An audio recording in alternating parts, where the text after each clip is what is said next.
अभी हम स्टार्ट कर रहे हैं लेक्चर नंबर 26, जिसमें हम डिस्कस करने वाले हैं एग्जाम्पल नंबर 5, जिसमें दिया होगा क्यूबिक पॉलिनोमियल रिलेटेड 0 दिए हुए है और क्यूबिक पॉलिनोमियल दिया गया है और हमें क्या करना है, verify the relationship between 0 and coefficient. तो अभी हम स्टार्ट करते हैं पढ़ना, तो क्लियर ज़्यादा होगा। एग्जाम्पल नंबर 5, जिसमें इंफॉर्मेशन कुछ इस तरह है। Example number 5, verify that 3 minus 1 1/3 minus are the zero of cubic polynomial. तो क्यूबिक पॉलिनोमियल के ज़ीरो है, तो आप बोलोगे सर इसमें कैसे होगा। तो सबसे पहले अल्फ़ा 3 बीटा -1 जो गैमा होगा, आप बोलोगे -1/3। जैसे ये कंप्लीट होगा उसके बाद दूसरा स्टेप जो आपको ध्यान में रखना है, P of x is equal to, आपको दिया गया ये पॉलिनोमियल क्यूबिक पॉलिनोमियल हम लिख रहे हैं। उसके बाद आप क्या करोगे, तो आप बोलोगे सर कोएफिशिएंट लिखेंगे। क्या लिखेंगे? कोएफिशिएंट। एक्स स्क्वायर का एक्स क्यूब का कोएफिशिएंट है 3, एक्स स्क्वायर का जो है -5, एक्स का कोएफिशिएंट है 11, वो भी माइनस में, और कांस्टेंट टर्म जो है वो -3। इतना हो जाने के बाद आप बोलोगे सर ज़ीरो तो दे दिए, सीधा वेरीफाई करना है relationship between zero and coefficient. तो अभी आप सीधा बोलोगे सर फॉर्मूला लिखना हम स्टार्ट करते हैं। तो चलो लिखते हैं। तो अभी हम स्टार्ट कर रहे हैं। तो अभी हम आप देखोगे तो 3 फार्मूला आपके स्क्रीन पे है।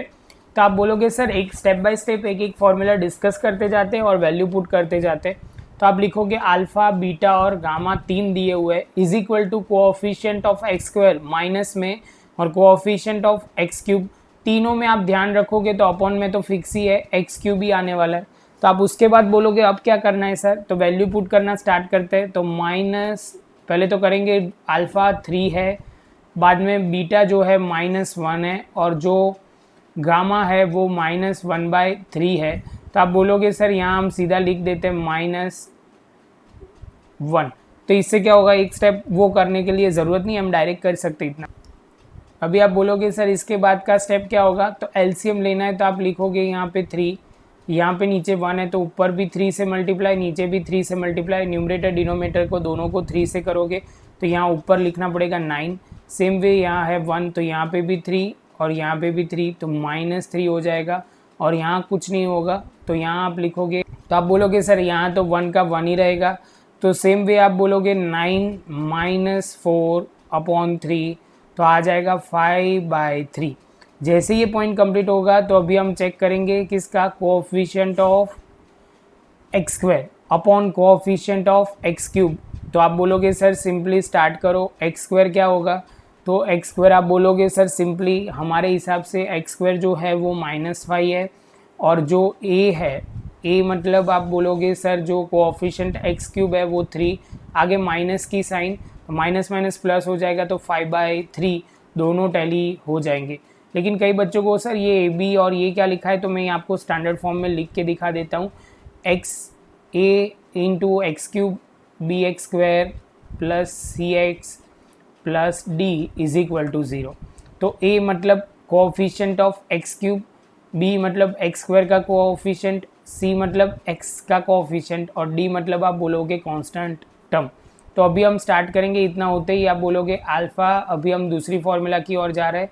तो आप बोलोगे sir alpha into beta, alpha into beta, तो आप लिखते हैं अल्फ़ा कितना है 3 और बीटा कितना है -1। सेम वे बीटा आप बोलोगे -1 और अल्फ़ा गैमा जो है वो -1/3 है। ये ख़त्म होने के बाद आप बोलोगे सर प्लस लिखो, यहाँ एक लिखना रह गया है वो लिख देते, तो यहाँ होगा, तो यहाँ हम लिखेंगे गैमा इंटू अल्फ़ा। तो गैमा हमारा कितना है, तो -1/3 और अल्फ़ा कितना है 3।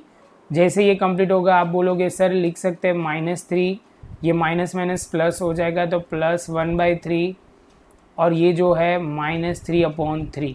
अभी हम ये 3 को कट नहीं कर रहे, क्यों, क्योंकि एलसीएम लेना है तो फिर से मल्टीप्लाई करना पड़ेगा। तो हम सिंपली लिख देते हैं 3, यहाँ हो जाएगा 9, 1 होगा इसलिए मल्टीप्लाई 3 और ऊपर भी 3। सेम वे आप लिखोगे यहाँ 1 और यहाँ 3, सॉल्व करेंगे तो कितना होगा, तो आप बोलोगे -12 + 1/3, तो हो जाएगा 11/3। -11/3। सेम वे आप कोएफिशिएंट ऑफ x देखोगे तो कोएफिशिएंट ऑफ x आपके हिसाब से क्या होगा, तो आप बोलोगे सर x का कोएफिशिएंट है वो -11, एक्स क्यूब का कोएफिशिएंट है एक्स क्यूब का वो होगा 3, तो आप बोलोगे सर -1/3, जो हमारा आंसर आ गया।